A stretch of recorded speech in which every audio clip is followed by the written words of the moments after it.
Welcome to the July 2024 edition of the Tough Love Arena State of the Game stream / YouTube VOD. Hello, I am your host, M. Paul Weeks, and tonight, for the next 30 to 120 minutes, depending on how it goes, I will be telling you all about the state of the game. What happened in the last month that maybe you missed out on, and it's exciting. What do we think of the current state of the game, balance, game feel, etc., and what's coming up in the future? What do you have to look forward to in the next month? We've got a lot of fun stuff to show. Really exciting past month. So without further ado, we'll jump into it. Reminder that there will be a Q&A at the end. So I'll try to pay attention to chat, but not get too distracted by it. And any questions you have, I can definitely circle back at the end. So first, the past. Did I seriously come in here? No, I just didn't. I know I just started the VOD. Give me 1 second. 1 second. Do. I'm still here. This is all going on YouTube. It's gonna be great. All right. And we're back. Very professional. So, the past. What did we do since the last day of the game stream in early June? Well, I think this was the most representative image I could share. We released Cryptic Carb, the third boss character, who is also... so right now, you can challenge them, and you can try to unlock them. I won't tell you how. Under the Play Offline versus CPU submenu. As we are getting closer and closer to a proper arcade / story mode, then I will be hiding those boss versus options and integrating the bosses into the story mode. So now with Cryptic Carb done, that represents one of each food group, as I think we call them, and I'm ready to start working on arcade mode in earnest. Reaction's been pretty positive. Cryptic Carb is definitely stronger than the other two boss characters. It definitely has some more bullshit, and that's fun. That's fun. That's how a boss character should be. I want to go back and redo Mystery Meat and Secret Spice. I'll keep some of the ideas, but I think they're a little too simple, a little too straightforward, and I want the boss character to be this treat that you unlock, and then you play against your friends and try out. And I think they're just they're just kind of one note right now. So, they will definitely be revisited. Oh, crap. There we go. Next thing is the release of cabinet mode. Now, this is actually kind of what I wanted event mode to be this whole time, and I might actually just phase out event mode. I'll try to do a poll or get some stats first to make sure that people aren't using it, or I'll just bury it really deep. But this is what I actually wanted event mode to be, which is a fully autonomous version of the game that you could just set it and forget it. In this case, for an arcade cabinet. Yes, Joro, I did get a haircut. Or for event mode, how I've been doing it is, setting it up on a laptop at Combo Breaker at Evo at one of these events, or a local. And the way it works is it follows classic arcade game rules. So there's no menus, there's no things to mess up. You just press start, you're playing against the CPU. If you want to do PvP, player 2 presses start. Now you're playing PvP. One person dies, you go back to playing versus CPU. It's just very simple. It's very simple, and I think the most idiot-proof. And that ties into the other piece of news, which is that we officially have our own dedicated arcade cabinet now. This is located in a wonderful barcade that exclusively hosts indie games, a lot of them local. It's called Wonderville. It's located in Brooklyn, New York, and they had us on something called the Wonder Cab. They do this rotational cab. It's a generic cab that they'll put different games on for 3 months at a time. And they had us a year and a half ago and really enjoyed having us. And they approached us a couple months ago being we've got all these cabinets, we've got all these cool art games and platformer games and maybe 4-player party games, but we don't have a fighting game. So they put up all the costs. They also own the machine, so they did all the labor, everything. Amy provided these sick designs for the cabinet itself. which I think this GIF is just like the easiest way to sort of show it off. So I'll keep this playing for another minute. And they built this thing, and we had an event just last night where we premiered it and ran a little 16-person bracket. So in case you're in the stream, thank you so much if you came out for that. It was a ton of fun. We got to give away some prints, and there was one person there named Dexter, who is an absolute killer. Clearly, like, knew how to play the game. Was like consistently doing optimal onion combos every time. That just destroyed the bracket. No contest. And they will win, or they will receive a premium account once I get in touch with them. So yeah, it was a ton of fun. Super excited that we have this cabinet now. And the way it works is with this super brain dead, and I mean that in the best possible way. This very baby-proof, idiot-proof arcade cabinet mode. Fun feature, if you want to play around with this, is other ideas I have for this. So one that I was able to get in time, it's working right now. If you go to that bar right now, you could try this out. If you're playing against the computer, it's just sort of this endless fight. You don't like reach the end of the arcade and then it spits you out because it wants more quarters. You'll just keep fighting the CPU forever. But every time you beat the computer 3 times in a row, then you get to fight a boss character at random. And then if after that it just keeps resetting and cycling. So that's a fun way to sort of tease them out. And maybe I'll try to have something that, like, if you beat the boss character, then you can play as the boss character until you lose your next match, so it'll reset again. Another feature I want to add for this is a leaderboard. So, okay, now we have an endless versus CPU mode. Let's measure how far you can go. But that's going to require some more front-end work in terms of like displaying that. I don't think it's something I really want to bother supporting outside of the cabinet. I'm sure some people would enjoy playing it in their browser, but also if it's in the browser version of the game, then that opens it up to people just trying to hack the leaderboard, just trying to submit dummy data. So it might just be a little localized thing just for the cabinet, a little badge of honor that you can type in your initials and, have a boss or a CPU run of 30 matches undefeated, something like that. That's something I hope to add maybe in the next couple of weeks, because there's apparently like a very big leaderboard culture at this bar. There's like a handful of people that just come in and just grind the games, and you'll look at all the different games and it's like the same initials on all the games. So I'd love to have something for them to do. And lastly, most importantly, Garlic is very close. They weren't quite ready for the stream, so at the event, if you go to the bar right now, you get to play with fully animated Garlic. The hitch is that Amy hasn't finished all of the skins yet, so the arcade machine has like half of Garlic skins, and that was enough so that we could have fully polished Garlic for the event, for the tournament. But Amy's working on them as we speak, and they will be coming out very, very soon. So look forward to that.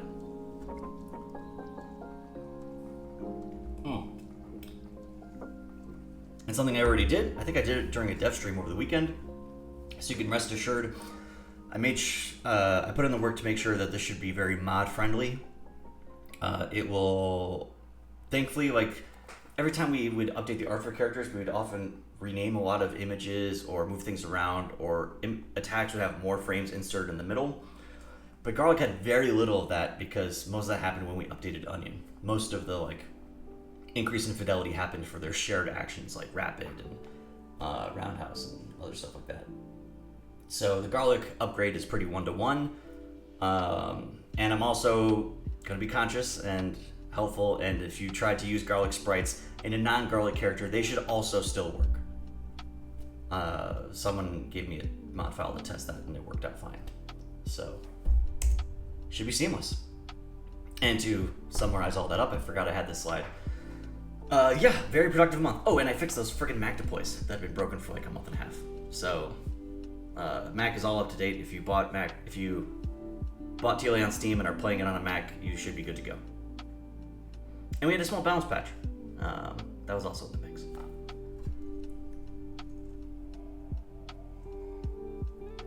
Cool.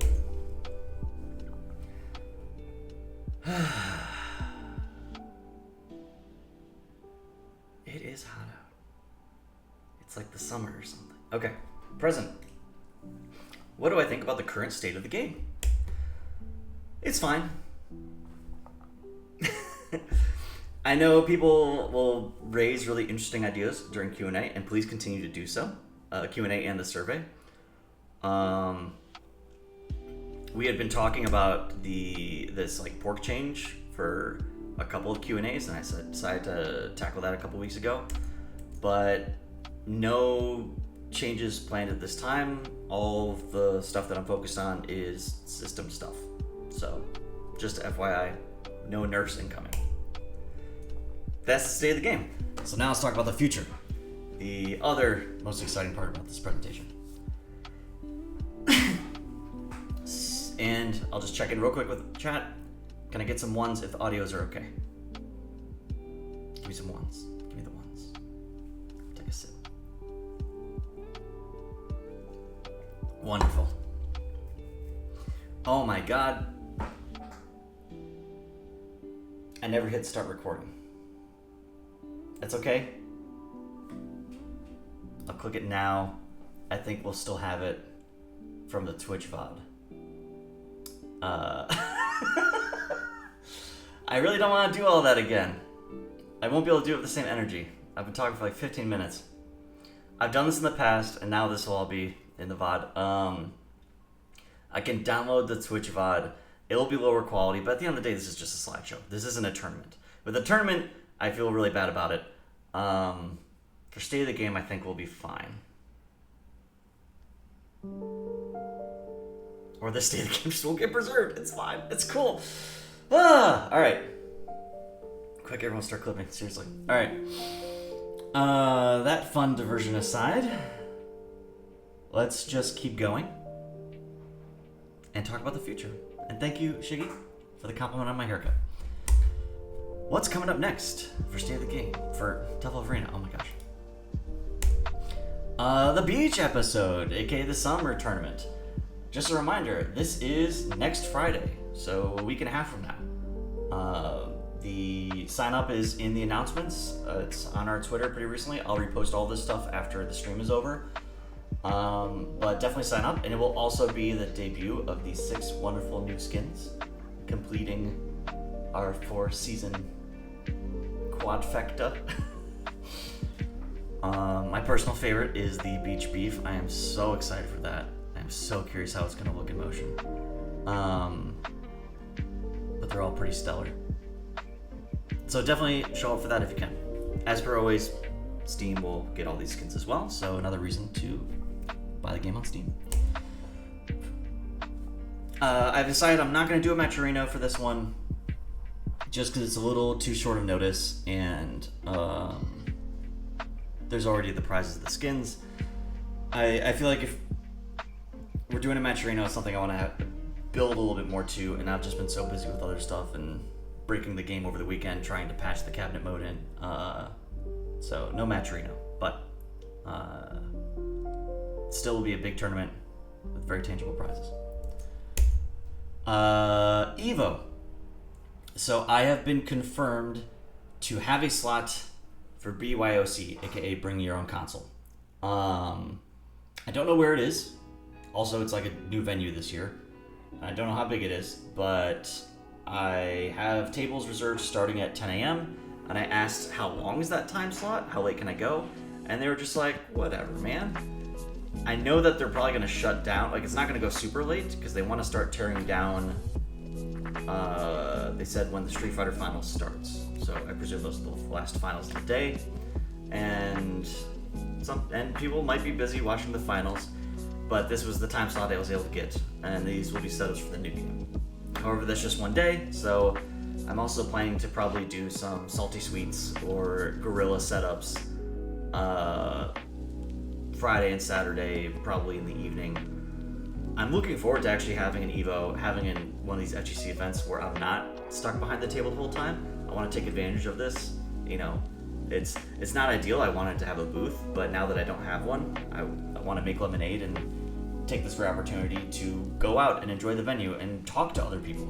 So I will be out and about on Friday and Saturday, but I'll try to find some time to do some setups. And if we have the space for it, we'll definitely run TLA too. But no merch, no official side tournament or anything like this. It's gonna be pretty limited. Gamicon. This is a relatively new, like indie game / game developer convention, general game development, I think. Also trying to be positioning, relatively nerd adjacent con. I don't know what it's like. I was literally at a meetup like 2 months ago, and the guy who runs this convention was just like giving out flyers, being like, "Hey, come to my convention." And I was like, "Sure, it's close and it's cheap." So if you're in Connecticut, if you're local, please check this out. We'll be there with setups for the new game. Really excited to see how this one goes, because it's super convenient. Like I don't have to book any travel. I can just take the Long Island Railroad. It's a same day ticket type thing. So we've got that coming up. I'm now 99% confirmed to have a booth at Play NYC this year, which is part of Anime NYC. So inside the giant anime convention in the Javits Center, that's going to have like 100,000 people, there will be a booth for Play NYC, which is indie game convention, and in there will be a booth for the new tech game.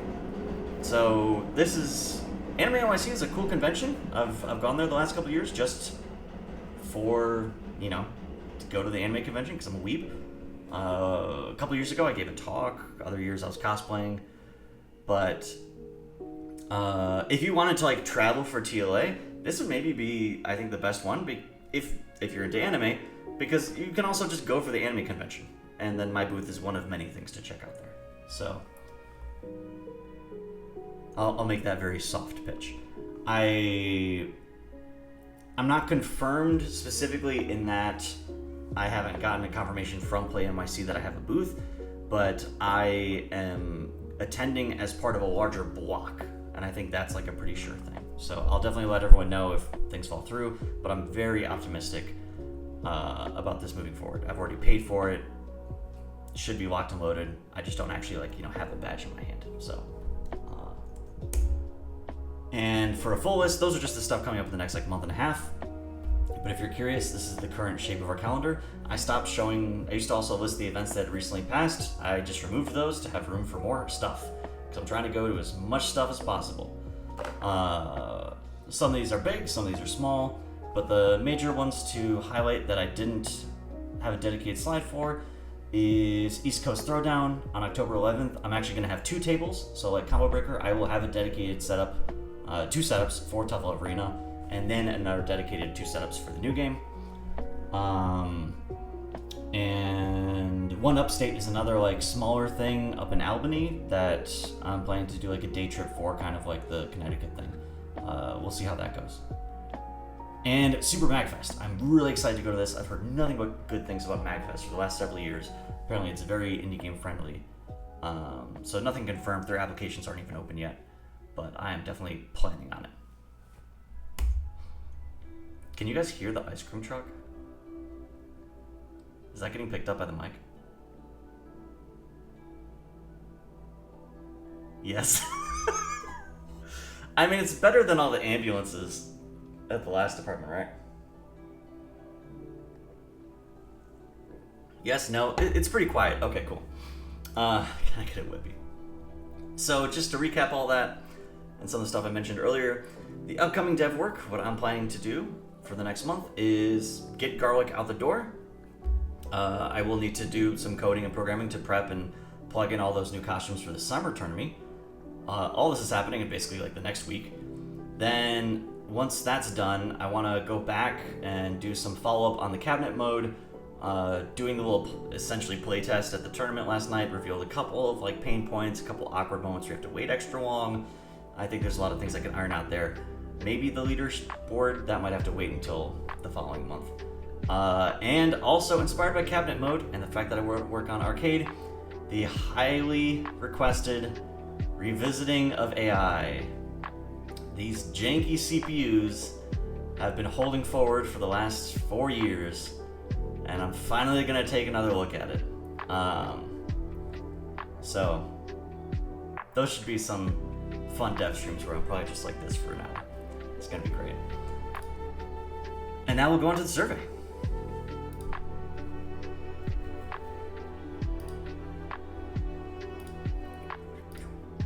So, pretty small sample size this time, which is great for me because that means we get to go through this real fast. So real quick, TLA is fun, TLA is easy to learn, TLA has got above average depth, very likely to play again, very likely to recommend to beginners, more than likely to recommend to experienced, all good, all standard.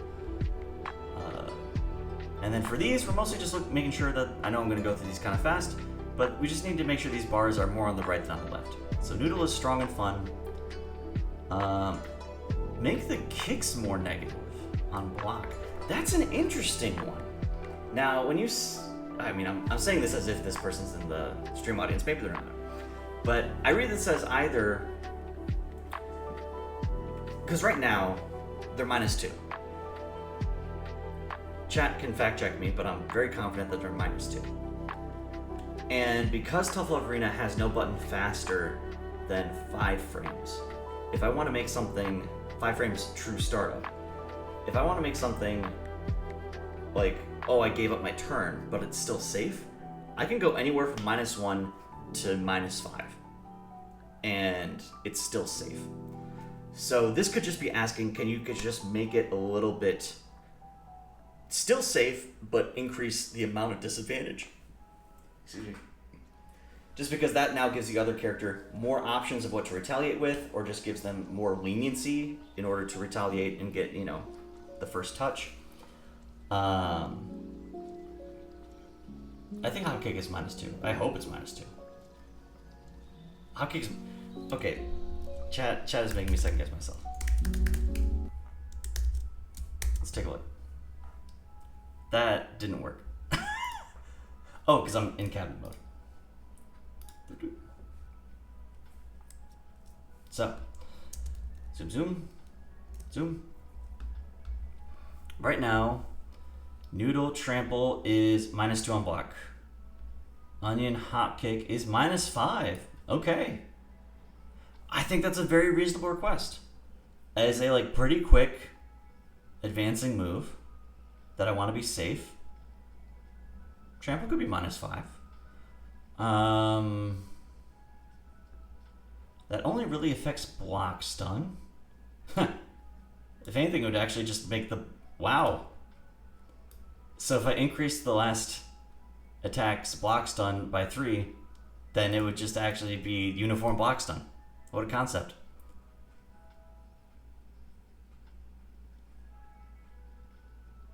Nice. Cool. Don't let me forget that one. I'll write it down. 1 second. My notes that I have for cabinet changes to make. Change Noodle Trample on block -2 to -5. That's a 1-line change, and I don't see why not. I think the reason why Trample is -2 is that there are meaty setups that allow it to be plus. Meaty setups for Trample? On specifically the 4th hit? I am very surprised at that. Someone send me a clip later. But the fact that I've never seen it means I don't think it's, critical to Noodle's game plan. Okay, let's read this. So who's a better projectile? You or Lemon? Well, if Lemon were to get RC'd, he might give me a challenge. I don't know. I don't know how, my brain can't parse that. Um, Rice is above average strong. Rice is above average fun. Okay, just.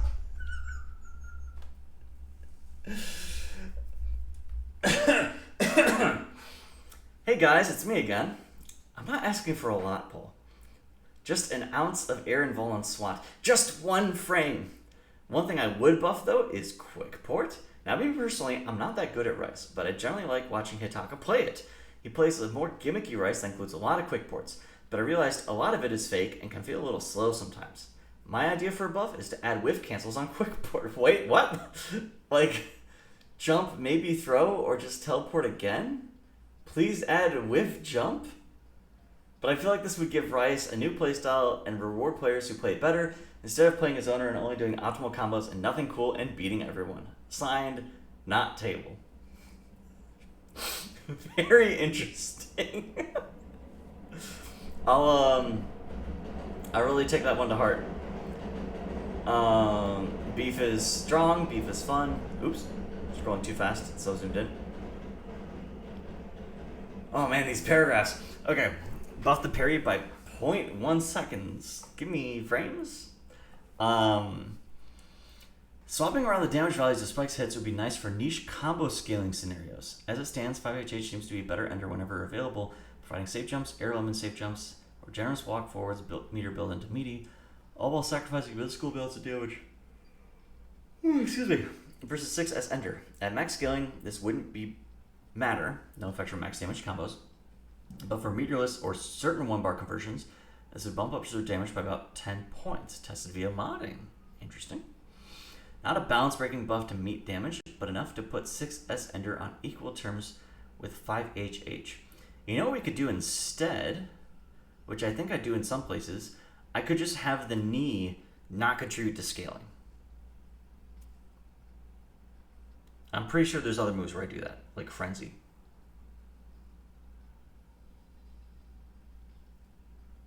I think that would be because I think that the second hit, the impactful one, should be the one that kills.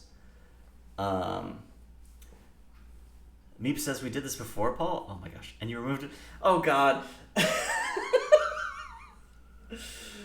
Oh Meep. What did I do? Why? Please be the memory for this game. You could just be making this up and I just believe you. This is how you gaslight me. It dealt too much damage, not scaling? Interesting.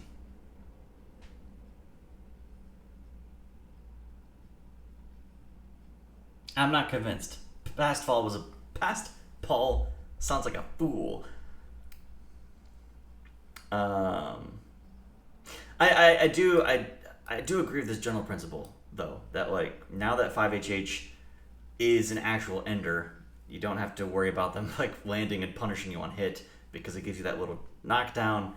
It's such a good knockdown because I wanted it to befit the uppercut animation that I guess the purpose of jump ender is mid-screen.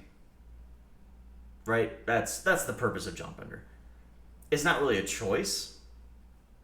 I guess that's a little sad. In corner, maybe you should always try and do the other one.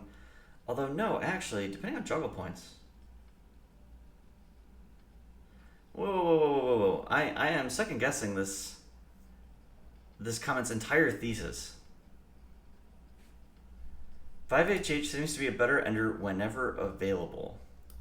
The problem with 5HH is that it requires 2 juggle points, right? Because if you only have 1 juggle point, then the first punch will make them fall out. You need to have at least 2 to get to the tackle. And then the tackle will guarantee the uppercut. So yes, you're talking about in corner, or off parry, or off RC on launcher, which is not optimal, that you would choose either 5HH, or HHS.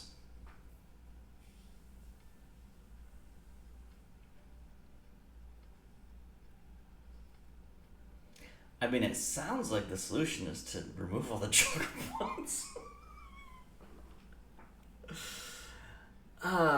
Interesting. Interesting. Again, I always say, and I'm not the first person to come up with this, I think players are great at identifying problems. They're experts at identifying problems. They may not be always the best at suggesting solutions. I appreciate the suggestions. It's better than nothing, and it can give me even more information about where your head's at. I'm not convinced that this is the solution. To me, the problem is this statement. So, is this better served by finding more situations where their utility like doesn't overlap, where you don't get to do both, or is it a matter of making 5HH less of a better ender? I will shrivel up and die if 5HH ender is nerfed somehow. This is what you get. But I don't want to just like sight unseen buff 6S's damage, because I'm sure that, yeah, like on still raw combos and raw anti-airs, we don't want that side effect. Beef is already considered, top 2. So unlike the trample change, which I'm like ready to just jump on, I'm gonna keep this one cooking for a while. I'll think about this. Thank you for bringing it. Every time Beef RCs that lemon and the chip hits me, I feel like it hits me IRL. Who's 5 years old? Is this one also from Not Table? I think we should nerf RC Lemon because Beef doesn't need it. Yeah, characters can be good, but the RC is overkill. I think as a compensation buff, interesting.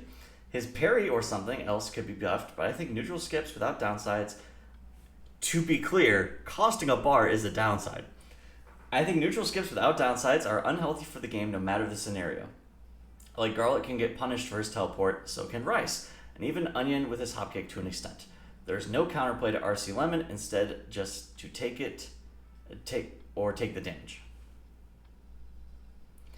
Yes, Inochi. Earlier in the stream, someone convinced me to change Trample to -5 on block. Or was it -5 on hit? I forget. Pork is strong. Pork is fun. Add a slightly longer attack cooldown for the air chop to make this like more whiff punishable. I'm curious what their intent was with this suggestion. I just need to read the first 5 words to realize what I'm getting myself into. But I appreciate the content. I think I could teach a chimpanzee how to play TLA, and he'd probably make a tier list and put Pork at F tier on his own. Every time I see a Pork player, I feel bad because in the Rice matchup, every hit is like a wrecking ball hitting you and there's no way in. These buffs have allowed him to fight Spices now, though, so that's a plus to the 2 Pork mates out there. Are you Pork because you're the worst character, or are you the worst character because you're Pork? Stand proud, Pork, you are strong. Oh!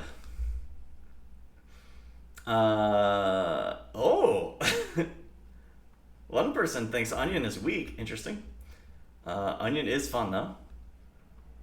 Add a Scarf anti-air attack. I think they're mixing them up with Garlic. Nerf his damage. He gets way too damage off some of his attacks and can basically 2-tap the roster. One thing I do like is how brain dead Onion is. I feel like I could get lobotomized and still just spam the jump key and beat Anonymous. 1, 2, 3.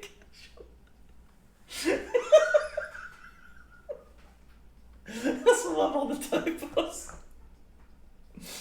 It's making it really fun to read. I think Onion is fine other than that. He has a lot of clear weaknesses, just some things should be toned down. No complaints this month. Yet. Okay. Garlic is strong. Garlic is fun. Add the actual skin on it. I still think anyone who thinks this character is bad has not played against a good Garlic.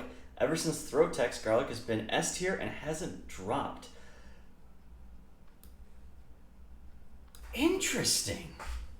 Is this because throws are just lower risk to go for? By adding text, we remove the old way you beat throws. And the old way to beat throws would be to like deal 50%. And Garlic was maybe the character that took the most advantage of throws. Yeah. Cool. Seeing lots of yeses in chat. But that doesn't mean he's broken or anything. Just like Onion, Garlic has clear weaknesses as well, and no free neutral skips. Garlic just really needs momentum, I think. That's what makes him the real rushdown. He has to work to get in.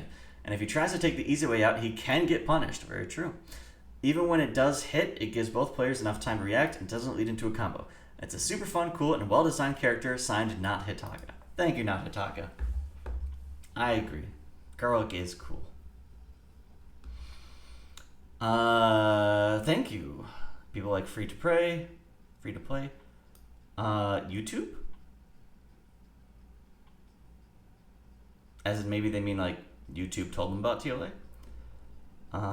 Specifically the mobile, playing on mobile. Hand-drawn browser game. Rice. Interesting. And what keeps you playing TLA? The fun. Oh my gosh, I had the chance to watch someone try to do the noodle combo trials. And they spent so long on trial number 5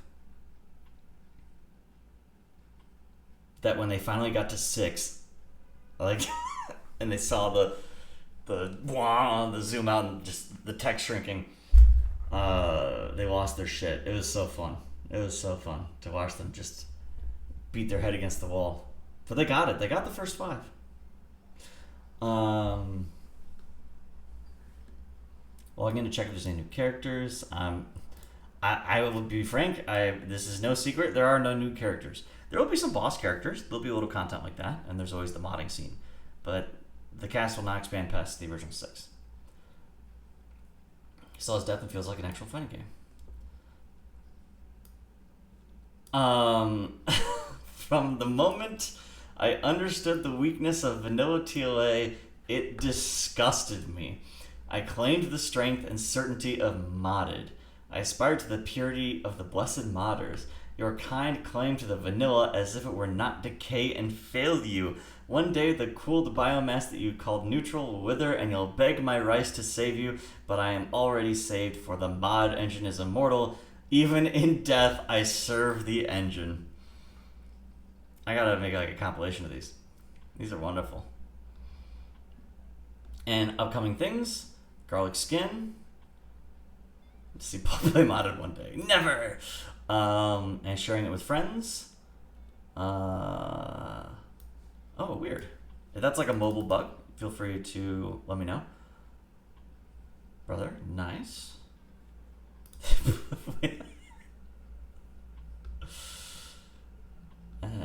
Last section.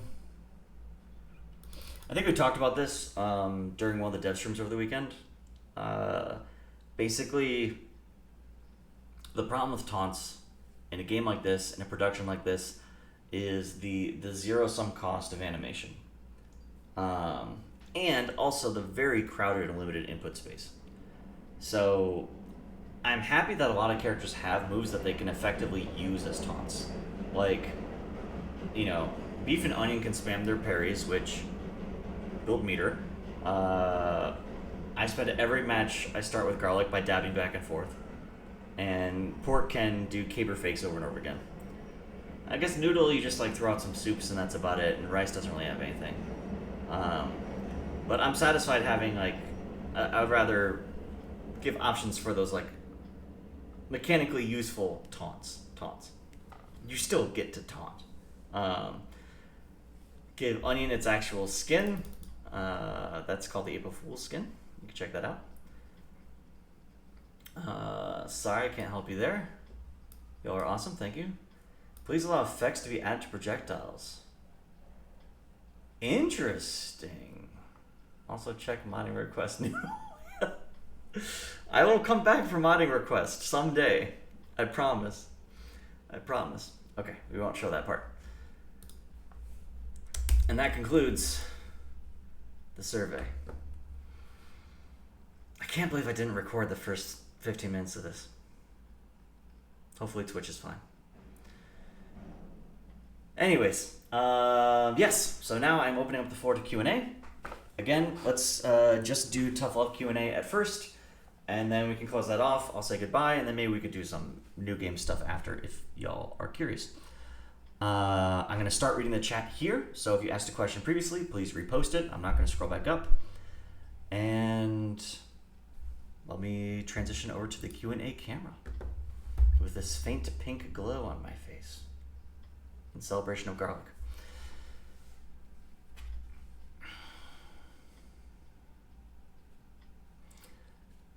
Yeetek, can you add behind to remotes and projectiles? Behind is like the second sprite that will draw behind, I presume? Yeah, probably. That'd be a good request for a dev stream. That's the kind of thing that's either like no work or like a ton of work, and then that's a very easy yes or no. Kerbo says, Paul, will dev on TLA slow down since the tag game is in development? Yeah, Kerbo, I mean, I'll be totally frank. Development for TLA has slowed down. Development for TLA has been slow for the last, I mean, honestly, probably like the last 2 years, because I've been working on the tag game since September, and before that, I worked this job for like a year and change. That was very stressful and very time consuming. So development has been slower. I'm still proud of what I've been able to do. I've only been here for 1 year. Oh, shit. Well, there you go. I'm very proud of what I've been able to still accomplish each month in the limited time I spend on TLA.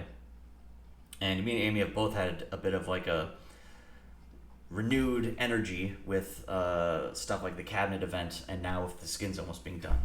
It's very motivating. But I'm going to be frank, like something I'm really excited about is that once we get the garlic skins in, and once I finish arcade mode, TLA's out of beta. It's finally a complete game. And I'll still do development on it because there's still things I want to add and there's still things I want to polish. And I'll still obviously support like the events and the tournaments and everything. And I'll still run those. I want to move it into more of a maintenance role where I work on it every once in a while. The weekly Tough Love stream will just turn into a weekly new game stream. And my focuses will be there. But I will not end the weekly Tough Love streams until we're out of beta.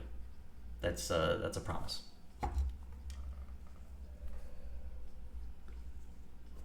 The follow-up to that same question, make sure not to burn yourself out. Thank you. Yeah, no, this is how I don't do that. Joro says, Paul, will state of the game stop once the game exits beta? No, because the state of the game still has value even if I don't discuss much about development, I think it still has value in terms of events and talking about balance tweaking. The big thing I need to figure out is what I'm going to do from a branding perspective with the new game. Do I turn this into the MPaul Games State of the Game? State of the MPaul Games. That's the name of my studio.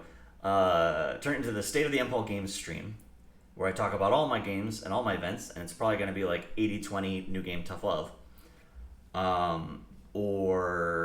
And also then like, do I change this YouTube channel to be the MPaul Games channel that has Tough Love and new game content? Or do I keep them separate? Do I spin off, create a separate stream just for the new game, create a separate YouTube channel for the new game? I think there's value in obviously reusing the one for, the handful of subscribers I already have and stuff like that. But I also realize the branding is less strong on an MPaul Games channel as opposed to a Tough Love channel and a Tag Fighter channel, whatever it ends up being named. The Discords are so big that I think those will be two separate things. I don't think I'll try to do one Discord for both.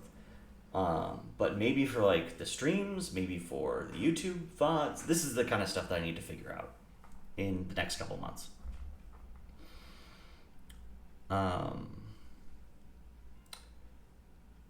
Joe says, Paul, will you also allow CPUs to occasionally still parry bursts? Like on hard mode, I guess?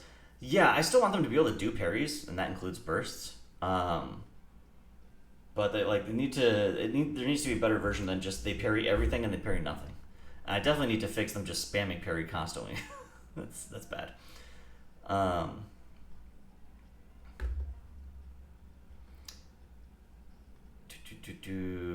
Joro says, Paul, when will the beta merch be removed? I don't have an exact date. I just know that it was Amy's intention that once all the character art was done, that they would take down all the beta merch and replace it with production merch. So that's ultimately up to them. I can't answer on their behalf. But the thing that was preventing it from happening is almost done. I just don't know if they want to take a break because they've... excuse me. Amy's been grinding on the art for the last couple of weeks. Fergus says, projectiles are missing a few quality of life things. Push boxes, freeze other particles off the top of my head. Would be nice to see them added if you have time. Yeah, some of them I'm happier to add than others. Some of them are kind of non sequiturs. Some of them are just consequences of the fact that, like, even though it looks like a sequence config, I'm handling it in a different way. That's not a mistake I made with the new game. The new game, you just... So, spoilers for when modding support is added to the new game in 10 years. Post-launch. Everything in that game is just a body. So, a player has 1 to 3 characters. A character has a body. A character has 0 to many projectiles. Each projectile has a body. A character has 0 to many puppets. Each puppet has a body. It's a much flatter and much more generic structure, and it's preventing issues like that. Because the problem is I basically have, in Tough Love, the file that handles characters and the file that handles projectiles. And even if characters and projectiles both have push boxes, if I don't write code in the projectile file to even check the push boxes, then it doesn't matter that they're there. Doom Murky says, Paul, can I make a Mr. Weeks spoof of you as Mr. Beast? Is that like the thing? Help yourself. Taka says, please make new one and post VODs maybe? I like listening to streams while modding. Yeah, Joro, yeah, it seems like the Mr. Beast, I think I did that before. Kevin says, look at what other indie studios do and copy them. I will do that. I will 100% do that.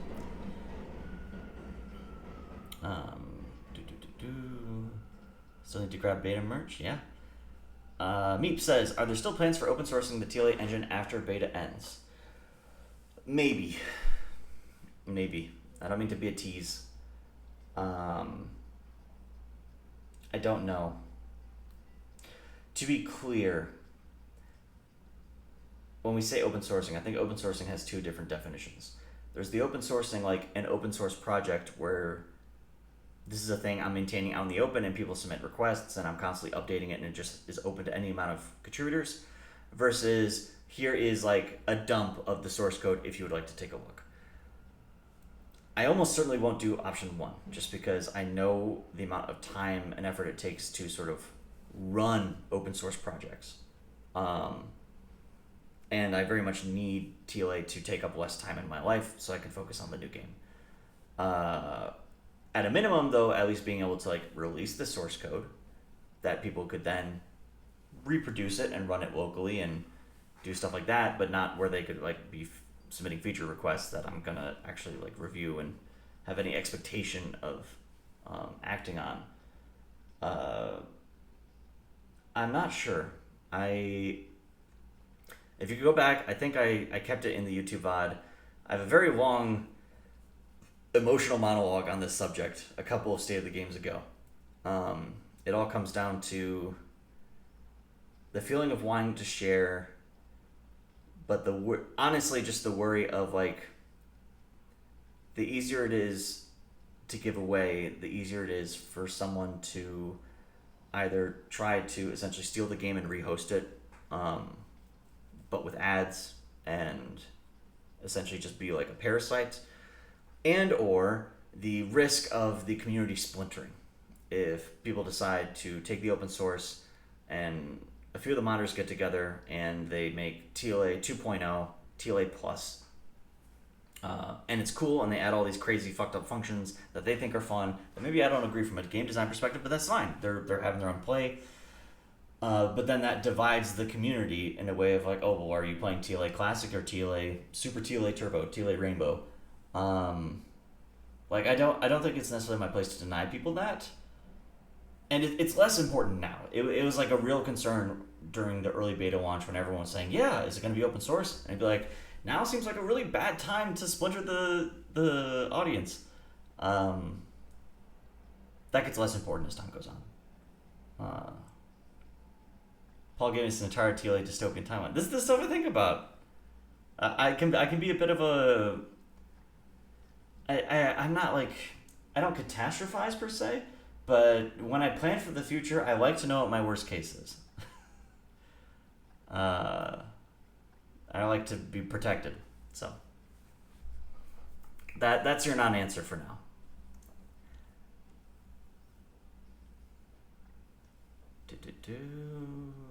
Catching up on chat. Fergus asked, TLA Easter eggs and new tag game? 100%. I just haven't figured out where to put them. Hitaka says, do you still plan to have any plans to release mini playtests? Yes. I'll just integrate it. It doesn't have to be separate. It's fine. It's all going on the channel. It's fine. I'm sorry. I'm being all dramatic about this. We can talk about the new game. We've talked a bunch about TLA. I just really wanted to be mindful of like the new game not stealing TLA's spotlight during the TLA stream, but I'll talk about it. Yes, we're going to do playtests for the new game. We did one a couple of weeks ago with.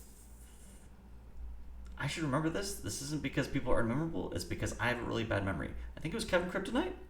And that surfaced issues with the game crashing. Nonstop. It surfaces a few other issues. So I want to fix those first. But once those are fixed, once we have at least massively mitigated the crashing, then we're totally going to do it. But right now the game is completely unusable on Windows, and even on Mac it's crashing when you play online. So like there's not a lot of value to be gotten out of playtests right now.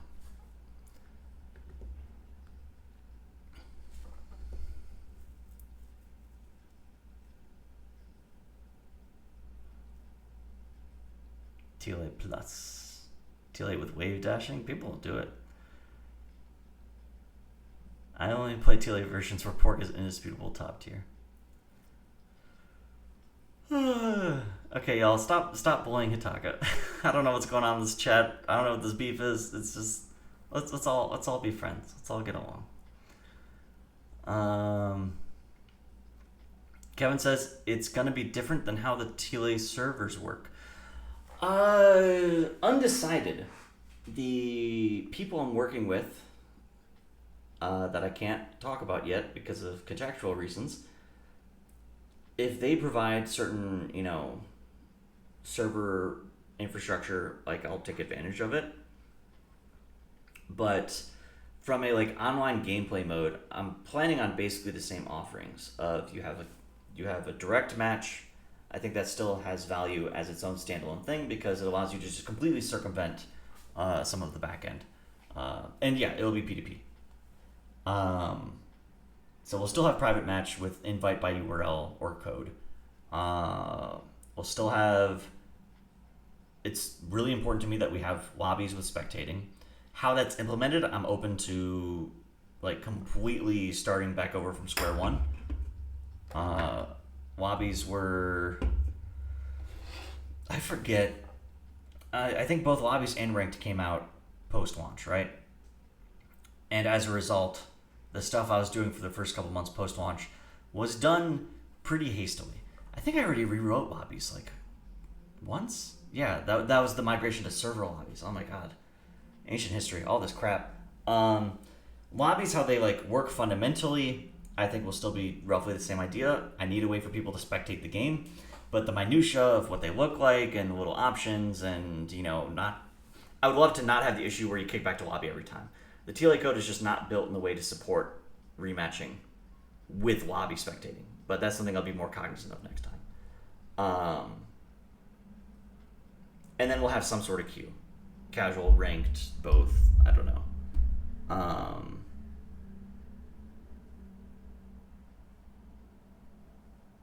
But as far as the actual servers, what they're going to be hosted on, the exact technology they'll be using, I don't particularly care. I'm happy to reuse. I could reuse a lot of the back end I did for Tough Love Arena. A lot of it is, sort of use case agnostic. In fact, for right now, we have private matches. That's how I play tested with Kevin on the stream a couple weeks ago. And that's just like a copy paste of the Tough Love Arena handshake server, I think.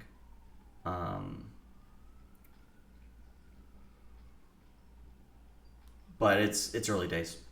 Stuff could change.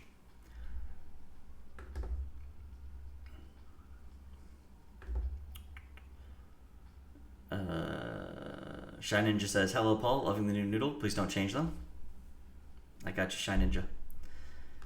Hitaka says, do you have any idea of how big you want the cast to be? Yes. The thing I've been saying, and I'll keep saying, and hopefully I won't regret, is we need to get to 3 characters for what I consider the vertical slice. Before I start seriously pitching to a publisher, before I take this to a Kickstarter and ask for people's money, I would want to have 3 fully polished representative characters that can really show off the 3v3 dynamic. The cast, I think I would want at a point where then I could say, basically, okay, this is done, this is out of beta, or this is, if I have to move on, and going back to my normal work, or I'm making fighting game number 3 or something, the minimum cast I think I'd want to get to is 8-ish. I think that's how much Skullgirls launched with. Please correct me if I'm wrong. I'm just going off of a very vague memory from, holy crap, like 13 years ago.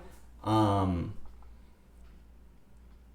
I think 8-ish is enough that, like,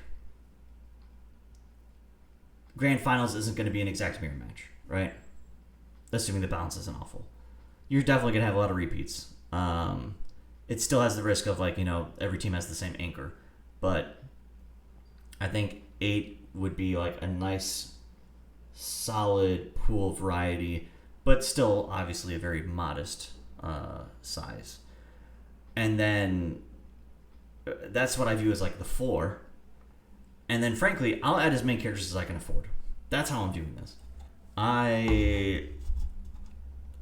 Single-player mode is a fixed cost, mostly. Online is a fixed cost. Accessibility, all this stuff, so much stuff is fixed cost.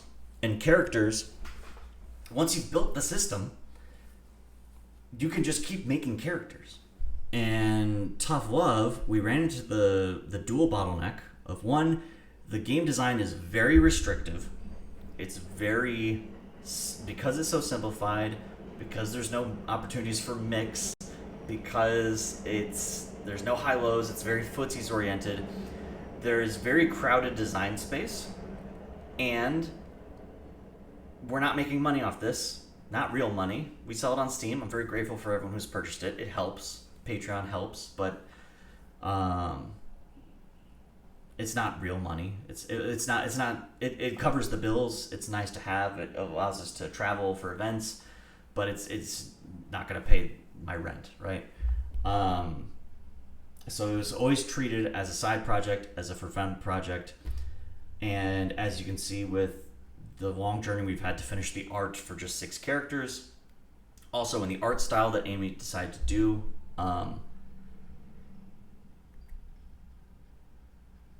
me and Amy are tired.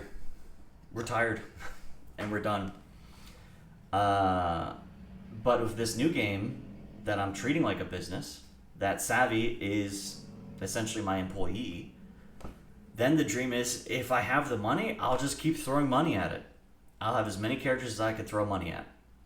And we're going to find out with pretty good certainty, probably by the end of the year, how much money it costs to make a character. And then that's something I can take to something like a Kickstarter. Like Skullgirls did. They launched, they were out for like a couple years, and then they did an Indiegogo for Squiggly. And they were able to say, I think their estimate was like $180,000 for Squiggly. Between Kickstarter fees, taxes, QA, Xbox certification, all that crap. And then they hit a bunch of stretch goals. I think they got over 1 million, and it went great. I contributed to that Indiegogo. So I have been measuring how long it's taking to make these characters, so that I can then do the math on, okay, animator salaries X, programmer salaries X for how much effort it takes to plug these in, and then I can give a sober estimate of, okay, each character costs X amount. I'm confident it's going to be less than 180,000. Mission 1 when designing this game was to not have as much animation as Skullgirls. To not have 6 buttons with stand, crouch, airborne states, because it's so many frames. It's so many frames.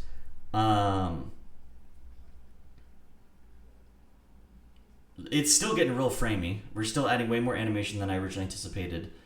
And it's hard to resist because you keep on adding cool new stuff. But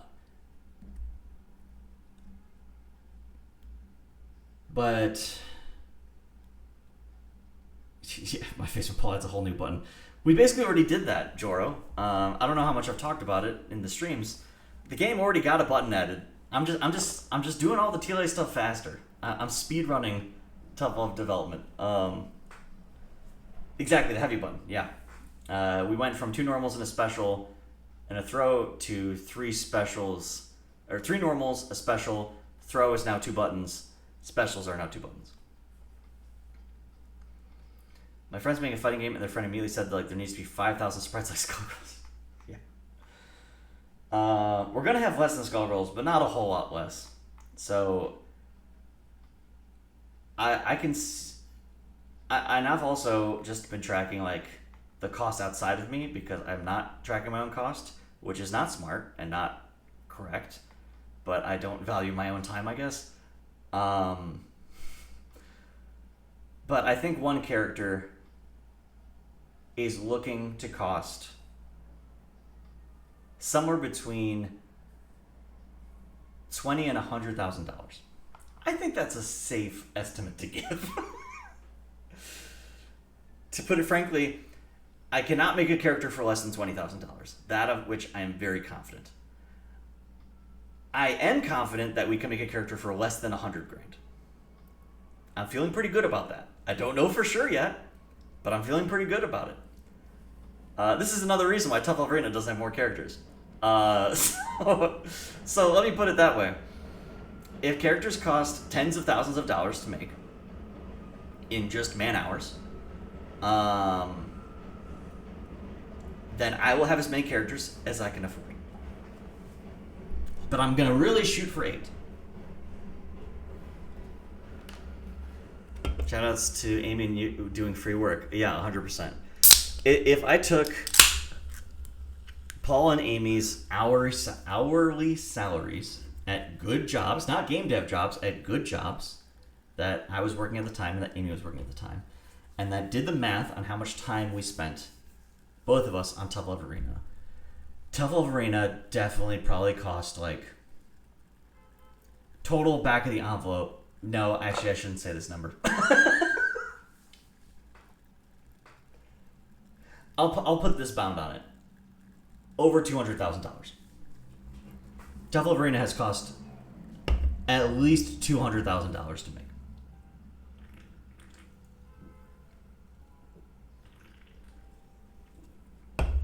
It's been 5 fucking years.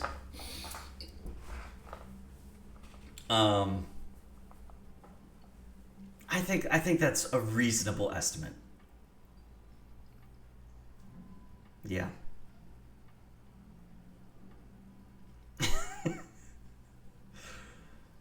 That's a lot of money. Now, that's not actual money that came out of my pocket, because that was nights and weekends and other stuff. But I'm saying, yeah, if I pay people, that games are expensive. Games are expensive.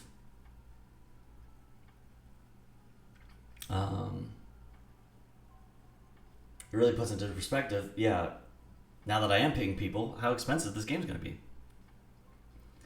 5 years ago, you could have had 200,000 McChickens instead of 80. Well, no, that means I would have had to work those hours. I would have had to been working. This is when I was working 40 hours a day, 40 hours a week at my day job, on top of working Tough Love Arena probably 30 hours a week. I did this for a long time, and then I worked on Tough Love Arena full time for about a year. Amy has gone back and forth between working on nights and weekends and having gaps between jobs where they work on it basically full-time. 2 full-time professionals in a good place in their careers, living in New York City. That's a lot of money.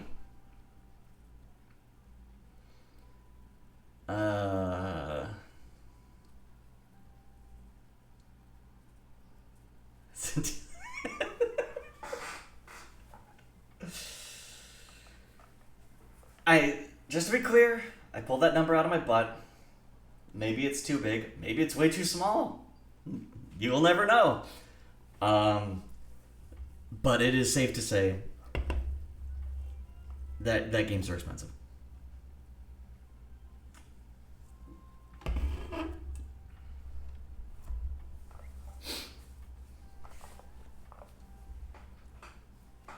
That's why, like, I'm convinced that the right way to do Kickstarter.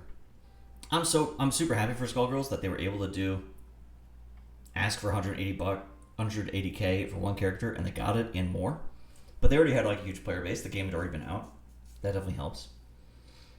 Rivals asked for, I think, $200K for Rivals 2 a couple months ago, and they got $2 million. Very happy for them. I've been thinking about, like, I'm very seriously considering doing a Kickstarter for the new game. Whether this is after the vertical slice or further down the road. And I want to be able to frame it in a way, once I know how much characters cost, to be like, yes, our stretch goals is after this much more money, we can make another character. They're named Beep and Bop, and they fight with a yo-yo or whatever. Actually, no, that's just Bridget. Okay. They fight with a pair of scissors? I don't know. They fight with fresh naps. What is this doing on my desk?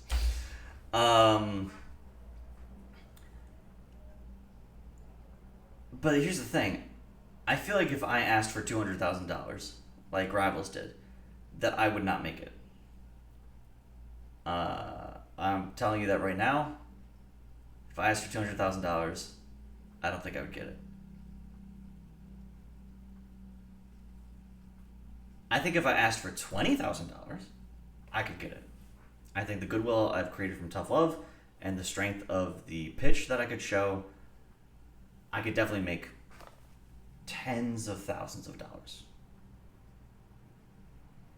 But as we previously discussed, that's one character. So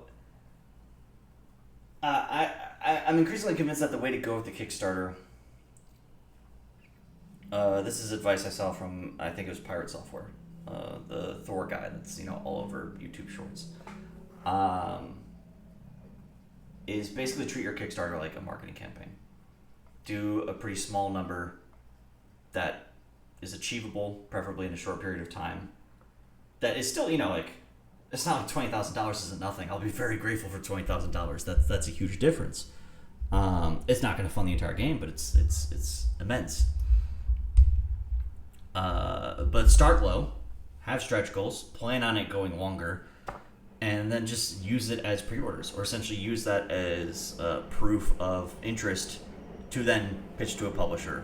Although some publishers get pissed if you do the Kickstarter without them, so I've been hearing mixed things about publishers being upset that games already have a Steam page or already have a Kickstarter, and no, we wanted to manage that. We want to control the narrative.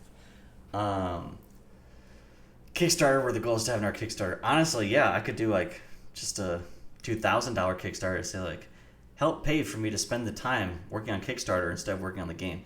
People say it takes 1 to 3 months to do Kickstarter in terms of preparing for the campaign, making the nice little graphics for the stretch goals, managing the campaign, sending out daily updates, doing marketing for the campaign, all that stuff. It's a mini job, and you have to treat it as such. You treat it as an essentially investment of your time. I'm going to invest a couple months of my life, equivalent to X thousands of dollars in my essentially wages, and hopefully make that back plus X. No, I am extremely grateful. All the people who have featured us over the years, the Panda Globals and the Gecko Squirrels, and the Sajams, and I'm so excited to come back with a game that's not going to have totally broken netcode on day one, and we'll have fully polished animation and be able to say, like, check this out. It's from the Tough Love guy. Just got to build the damn thing first. Yeah, I got to think of another snappy name like that you can say. Blank blankety blankety at blankblankety.com. I have been seriously thinking about the acronym too. I think TLA is pretty good. The only overlap we have there is The Last Airbender.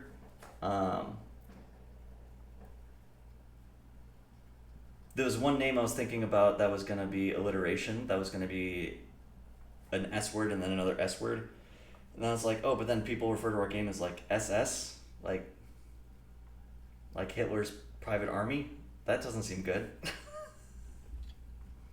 I was trying to think if I could like engineer a name that's like a T word, an A word, and a G word, so that our acronym could be TAG. But then is that actually a bad idea? Because then people are talking about our game as TAG, and people don't realize that they're talking about our game. They think they're just talking about tag games. Like, I'm thinking about like, how is this going to read on Reddit?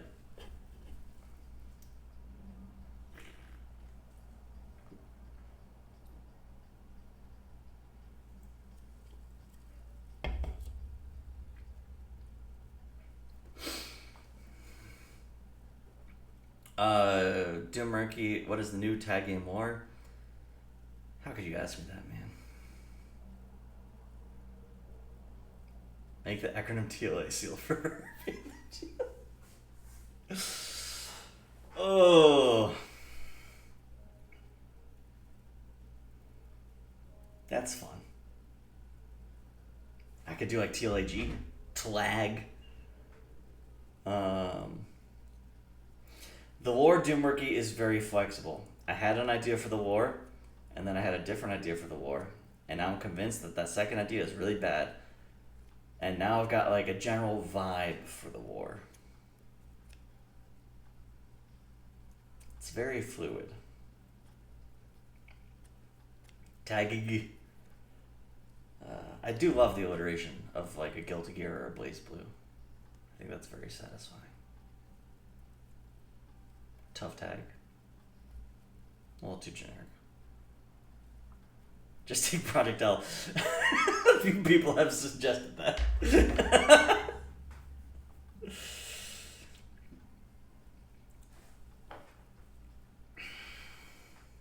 Just call Genshin Fighter.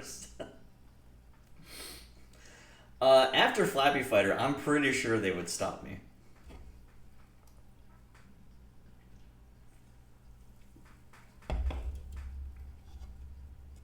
Word on the street is Flappy Fighter doesn't exist anymore because it basically got DMCA'd into the ground because they had a few too many cute winks, like calling themselves Appcom, and the characters explicitly looking like Ryu and Chun-Li and Ken, even though the big guy like didn't really have a Street Fighter analog.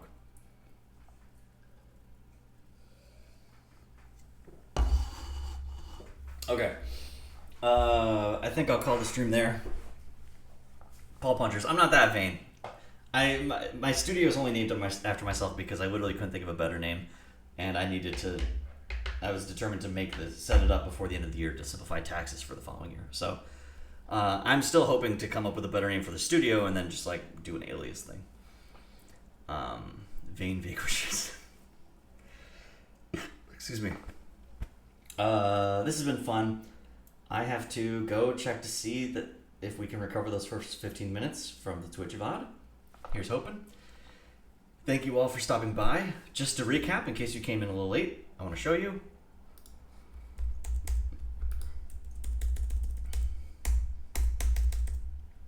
We got Garlic coming out very soon. We got the summer tournament next Friday, so in like 10 days. I'm going to be at EVO in a not very official capacity, so if you're there, definitely let me know. Send me a DM or something. Maybe we'll do like a TLA meetup. I don't know. I'll be showing off the new game. Would love to have you come try it. And then I'm doing some Northeast stuff like GameCon and Anime NYC and a few other miscellaneous stuff. So definitely check them out if you can. Hope to see you there. These are always a ton of fun. And they're really motivating, because then it's like, okay, I want to have bursts implemented for the next offline meetup. Anyways, I will spam the link for the signups for this in the Discord and the Twitter over the next couple of days, so definitely be on the lookout for that. And thank you once again. I will forever. I'll keep expressing my gratitude, and I'll keep saying These VODs are getting hard to watch. To think I used to speak on the radio. I used to be a radio DJ, and now I'm nothing but ums and ahs. And anyways, I'm very privileged and very lucky to have an audience, to have a game that people play and that people like, and I never take that for granted.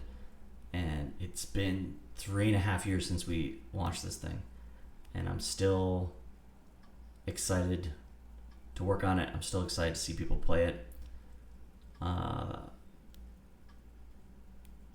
It's a joy. So thank you for that. Thank you for that gift that you've all given me. And I can't wait for the next adventure. It's gonna be sick. But first, we gotta finish up TLA, and that train's gonna go by. So that's my cue. Have a good night, everyone. Peace.